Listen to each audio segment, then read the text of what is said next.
I lived in a bizarre little house as a child. It was incredibly tall and thin, like an attached house except freestanding, with 3 floors, a basement and an attic.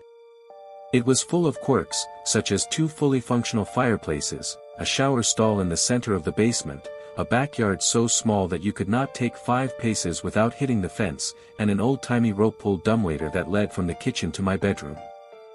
I loved that weird little place, but unfortunately it was incredibly old, and half of its charm was the fact that it seemed to have been designed by an inarticulate conclave of lunatics, and eventually the repair costs exceeded what my parents were willing to sink into it, and we had to move. Preparing for the move was a chore. I packed most of my stuff myself, and I had taken to throwing stuff down the dumbwaiter and shoving all my clothes so thickly in my closet that they became a single, solid brick of fabric.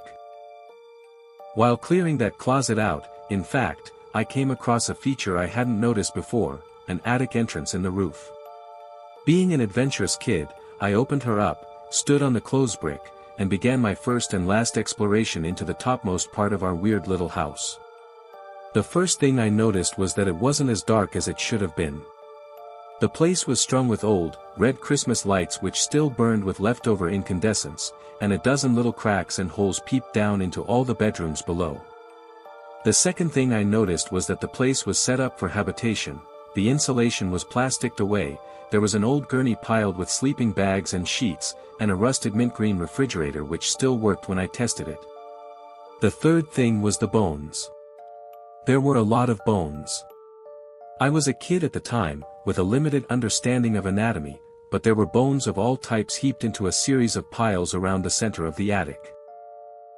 Small and large, clean and white, from every and any imaginable sort of creature, haphazardly stacked in a half-dozen osseous clumps.